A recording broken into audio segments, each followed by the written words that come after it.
C'est vers 18 h hier que les pompiers ont été alertés par téléphone. L'immeuble, situé au 47 avenue du Maréchal de Lattre de Tassigny à Niort, présentait d'importantes fissures et des bruits de craquements se faisaient de plus en plus entendre.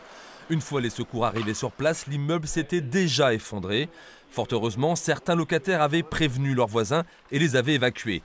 Mais à ce moment précis, les pompiers ne savent pas encore s'il y a ou non des victimes sous les gravats.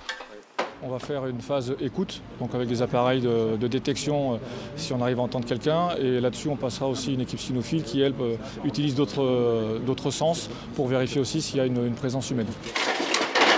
Un mode opératoire identique à celui effectué en cas de séisme. Après avoir sécurisé le site, les pompiers ont donc effectué des écoutes à l'aide de sondes acoustiques équipées de micros ultrasensibles. Mais les écoutes ne décèlent rien. Il est temps alors pour la brigade cynophile de La Rochelle d'intervenir.